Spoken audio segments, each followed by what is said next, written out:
पहले लगाए ना लगाए। मैं तो अनूप जी को बधाई दूंगा, निरंतर विभाग को मॉनिटर करते करते इस कानून में परिवर्तन लाने का काम किया और रूल बनाया कि हर रोजगार विभाग का अधिकारी, आज हमारे पास 57 रोजगार विभाग के दफ्तर हैं। इसका कैलेंडर कोई डिस्ट्रिक्ट लेवल पर नहीं बनता, 57 के 57 दफ्तरों का कैलेंडर अनूप जी बनाकर भेजते और कंपलसरी रोजगार मेले का लगाने का काम कर रहे हैं। साथियों, एक चीज जो कई लोगों को हैरानी में देखने को मिलती है कि भाई एचटेट का पेपर तो 50 किलोमीटर करा दिया, ये जो 1500-2000 एप्लीकेशन के पेपर थे इनको दूर क्यों कराया गया। साथियों, मैं एक चीज बताना चाहूंगा, जब हरियाणा में 3 ही सेंटर थे तो उसके अंदर शायद आप लोग सबको भी समझ है कि हम केंद्रों को नहीं डिवाइड कर सकते, मगर एक चीज हैरानी थी, अब भिवानी कोर्ट के चपड़ासियों की लिस्ट आई और चपड़ासियों की जनरल की सीट थी 6 और 6 में शायद 4 या 5 हरियाणा के बाहर के लगे। तो कई साथी मेरे पीछे पड़ गए, कहते हैं कि क्यों हरियाणा वालों को रोजगार नहीं मिला। अब बता दो, जजों के ऊपर भी कोई कब्जा कर सकता है। आज जुडिशरी के रोजगारों में तो हमारा बस नहीं, मगर ये विश्वास दिला देता हूं, जहां हरियाणा का सरकार का काम होगा वहां प्राथमिकता हरियाणा के बच्चों को देने का काम आपकी सरकार करेगी। जहां किसानों की बात है, 4 बार पिछले 2 महीनों के अंदर ओलावृष्टि हुई, फसलों को बहुत नुकसान, और निरंतर मैं खुद इसकी पर्सनल मॉनिटरिंग करता। जहां पहले मेवात में, भिवानी में, दादरी में ओलावृष्टि हुई थी जनवरी के महीने के अंदर, साथियों 26 करोड़ रुपए स्पेशल गिरदावरी कर उन 3 जिलों में हमने बंटवाने का काम किया। उसके बाद फरवरी के अंत में, मार्च के पहले हफ्ते में और कल परसों के अंदर भी ओलावृष्टि हुई है और उसके अंदर हमने स्वयं एक डिप्टी कमिश्नर से स्पेशल गिरदावरी की रिपोर्ट मंगाई। जब मैं यहां आ रहा था तो सिरसा डिप्टी कमिश्नर की रिपोर्ट आई, जिसके अंदर सिरसा के अंदर कम से कम 13 गांव में ओलावृष्टि से फसलों को नुकसान है। मैं जब रास्ते में था मैंने देखा बीच में सोनीपत झज्जर के भी कई गांव थे जहां गेहूं पूरी बिछी हुई थी।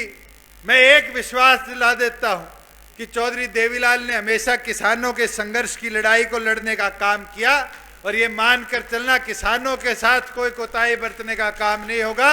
एक एक दाने की भरपाई उनकी हम करवाने का काम करेंगे।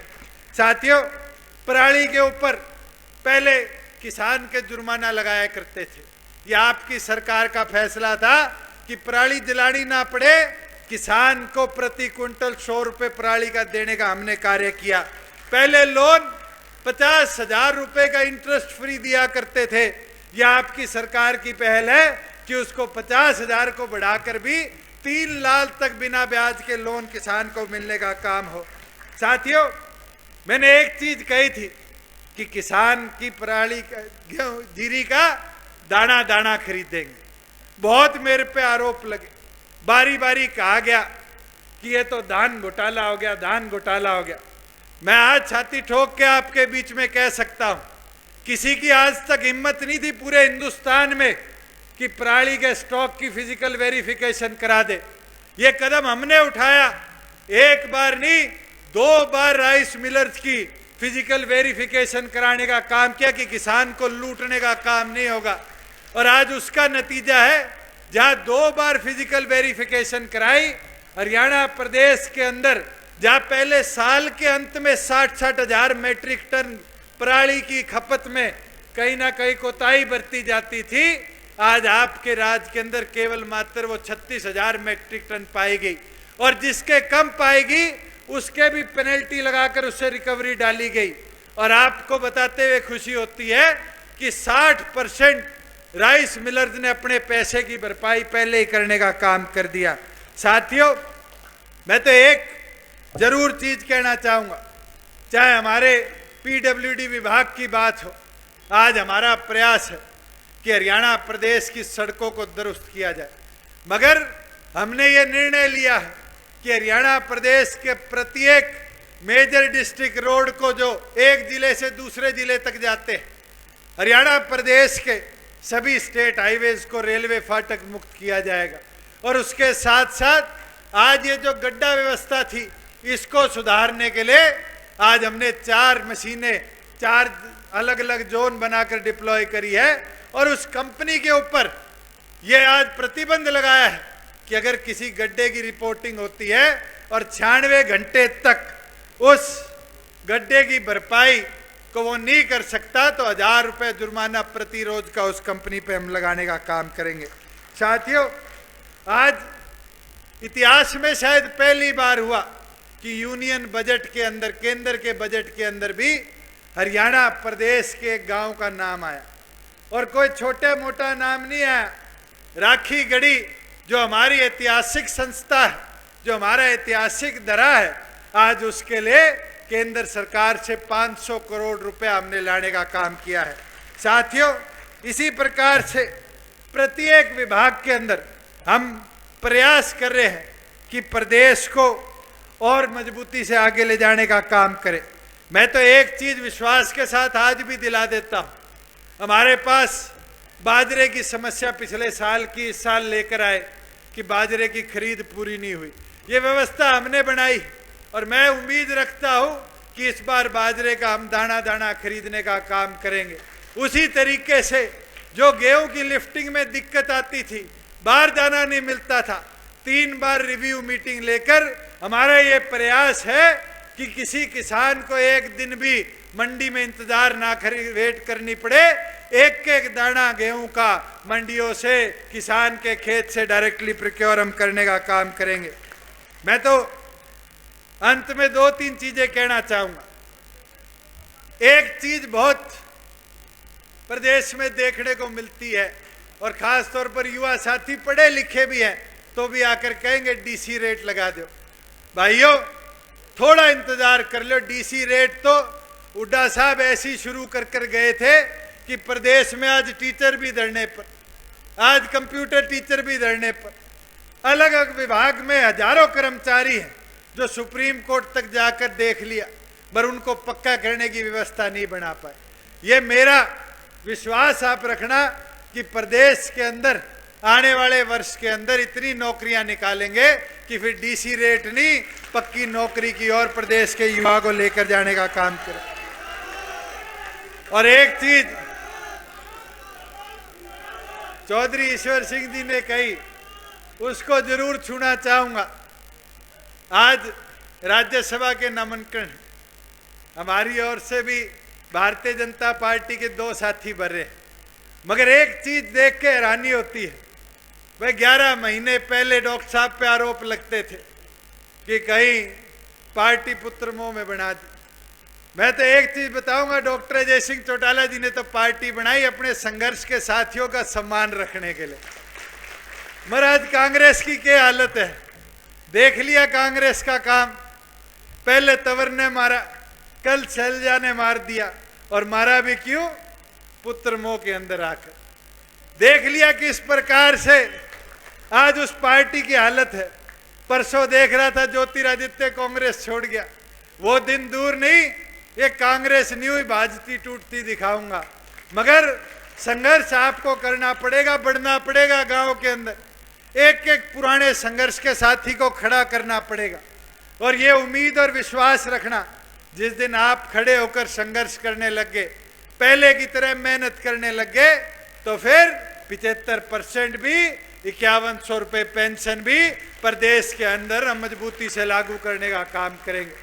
मैं तो आपको इतनी विश्वास और अपेक्षा के साथ आज कहना चाहूँगा कि मैं तहे दिल से आपका आभारी भी हूँ, धन्यवादी भी हूँ।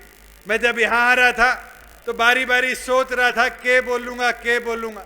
मेरे जो आपका प्यार है, आपका मान सम्मान है, लगाव है, ये अपने आप में संघर्ष दिखा देता है। कई साथी आम मंच पर बैठे हैं, कई साथी खड़े हैं, उनसे माफ़ी चाहूँगा कि प्रोटोकॉल तो चौधरी देवीलाल की यूनिट में न्यू ही टूटते रहे हैं। आज ताऊ आ गया, एक बार ताऊ खड़ा होइयो, आज ताऊ आ गया। किसी और पार्टी के अंदर ऐसी हिम्मत है कि आके न्यू स्टेज पे बैठ जाए? मैं और है भी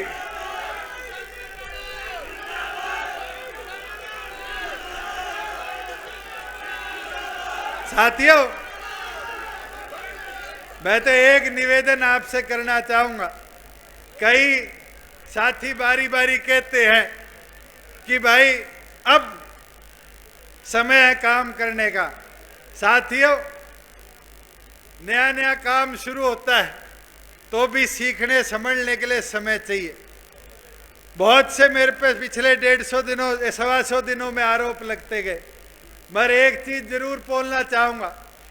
जो संघर्ष एक एक उस साथी का जिसने नंगे पांव चलकर दिखाया, एक एक उस साथी का जिसने अपने सिर के केश और दाढ़ी नहीं कटवाई, एक एक उस साथी का जिसने संगठन के लिए पसीना पसीना नहीं, कई समय तो खून तक लाठीचार्ज में भी बहाने का काम किया, उसको